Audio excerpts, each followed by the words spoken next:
अभिवादन स्वीकार कीजिए ब्रजेश मिश्रा का और आप देखना शुरू कर चुके हैं द डिबेट। बहनों भाइयों, वक्फ बिल फिर से बाहर आने वाला है। ये कुछ वक्त के लिए अंडरग्राउंड हुआ था, यानी जेपीसी में गया था, लेकिन अब ये फिर से भारत की संसद यानी लोकसभा में इंट्रोड्यूस होने की तैयारी में है और माना जा रहा है कि बुधवार को ये लोकसभा या राज्यसभा में इसे प्रस्तुत किया जाने वाला है। क्या है इस वक्फ बिल में और जेपीसी ने क्या पाया, आज इस पर खुली चर्चा आयोजित करते हैं। बहनों भाइयों, वक्फ बिल एक बार फिर से इस देश में चर्चा का विषय बना हुआ है। ज्वाइंट पार्लियामेंट्री कमेटी के गठन में होते ही जितने भी स्टेक होल्डर्स हैं, ऐसा क्लेम किया गया कि उनकी सबकी बात इसमें सम्मिलित की गई।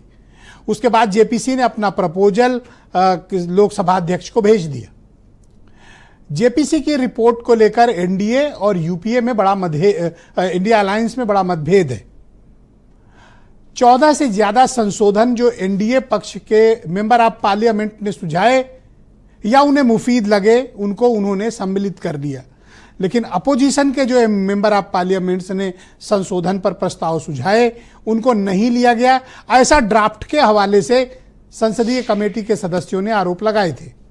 लेकिन अब ये बहनों भाइयों बिल तैयार है फाइनल एक्शन के लिए और अब ये संसद में पेश होने की तैयारी में है। ज्वाइंट पार्लियामेंट्री कमेटी के अध्यक्ष चेयरमैन उत्तर प्रदेश के सांसद जगदंबिका पाल हैं और 6 महीने तक ये कमेटी भारत के विभिन्न प्रांतों में जाकर विभिन्न स्टेक होल्डर्स के साथ, विभिन्न अल्पसंख्यकों के अलग अलग संप्रदाय के लोगों के साथ मिलकर इन्होंने एक व्यापक रिपोर्ट तैयार की।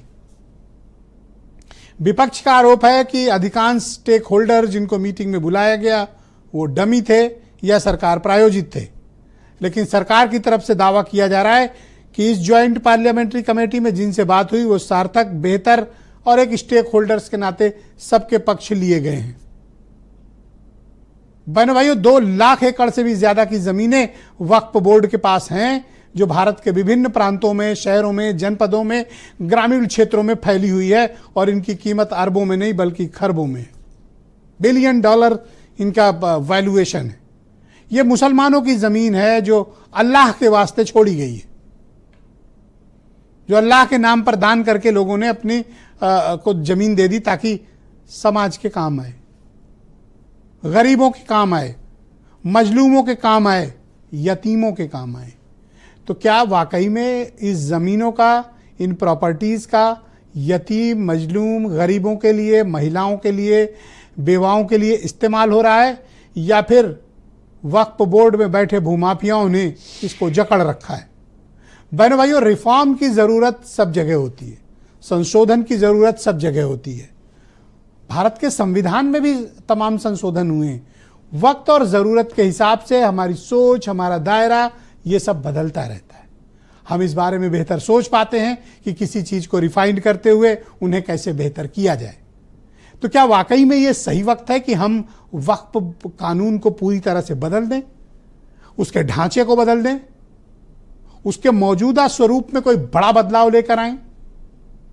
और इससे क्या हम उन यतीम, मजलूम, गरीब, बेवा औरतों को, बेबस, लाचार माइनॉरिटी कम्युनिटी यानी मुसलमान कम्युनिटी के लोगों को सहायता कर पाएंगे? आखिर ये लैंड मैनेजमेंट वक्फ बोर्ड प्रॉपर क्यों नहीं कर पा रहे?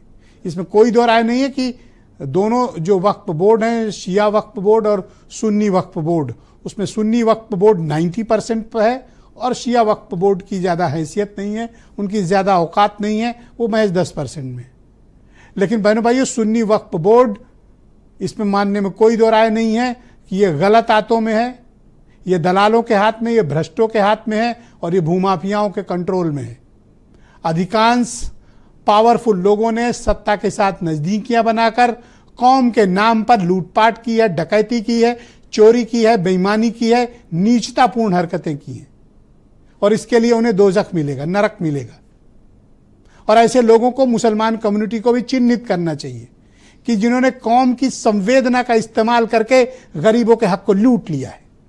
ऐसे लुटेरों को बेनकाब किया जाना चाहिए।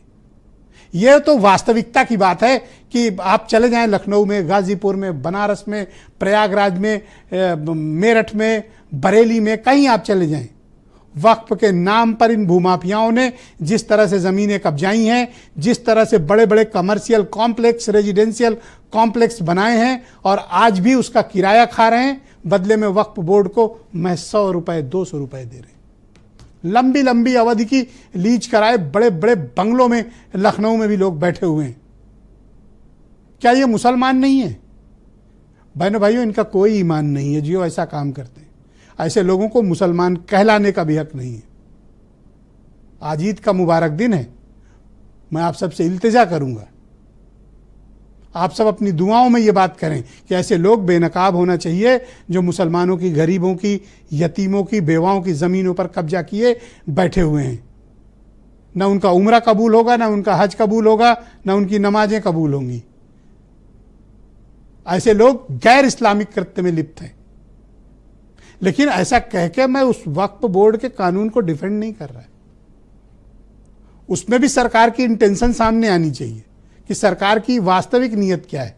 क्या मुसलमानों की प्रॉपर्टीज का सरकार वास्तव में उसकी देखभाल और उसके मैनेजमेंट को सिस्टमैटिक करना चाहती है, भूमाफियाओं के चंगुल से निकालना चाहती है, या फिर गवर्नमेंट का इरादा उन्हीं जैसा है जो लोग पीछे कर रहे हैं, या गवर्नमेंट का हक इस कम्युनिटी को सप्रेस करना है?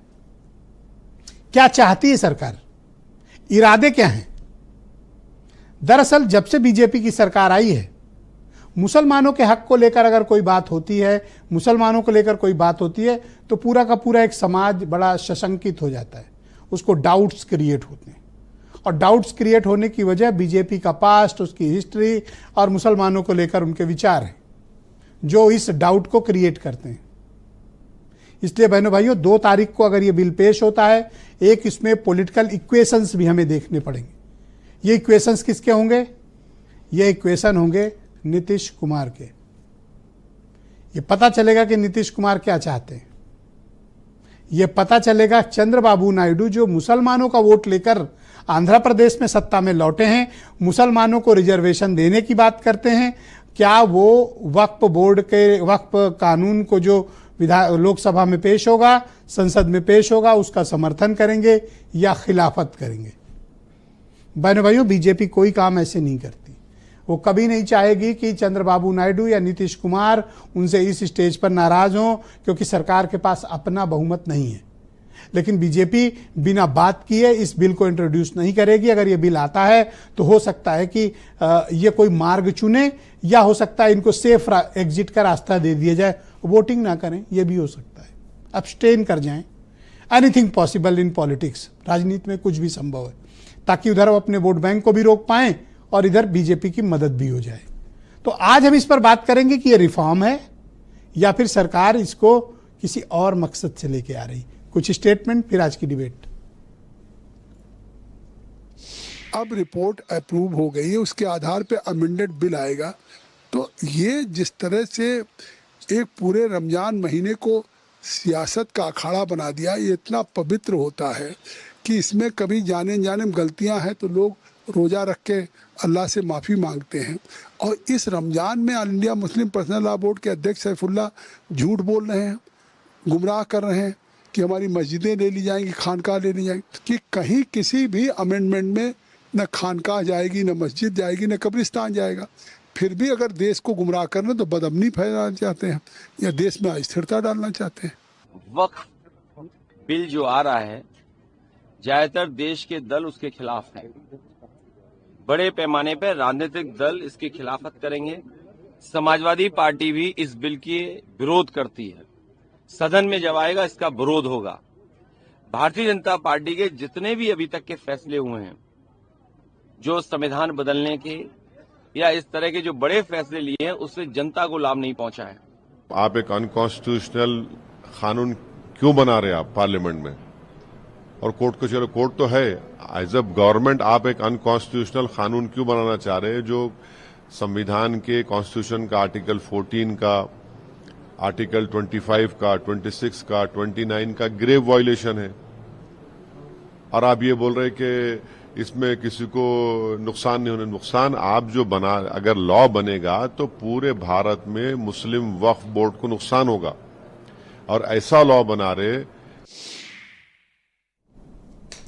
अगर ये अधिनियम लोकसभा में पेश होता है और कानून की शक्ल इस्तेमाल करता है तो बहनों भाइयों, वक्फ प्रॉपर्टीज के प्रबंधन का जो पूरा फार्मूला है उसमें जबरदस्त बदलाव भी आएंगे। वैसे बीजेपी जो ठानती है वो करती है। 3 तलाक वाला मुद्दा इसका उदाहरण है। लाख विरोध के बावजूद उन्होंने उसे लागू किया, थोड़े बदलाव करके लागू किया, लेकिन लागू किया। ऐसा मेरा मत है और ऐसा मेरा मानना है कि वक्फ बिल आज नहीं तो कल ये आएगा ही आएगा, चाहे नीतीश कुमार को पटा कर आए, चाहे वो चंद्रबाबू नायडू को समझा कर आए, आएगा जरूर। बदलाव के साथ आएगा जरूर।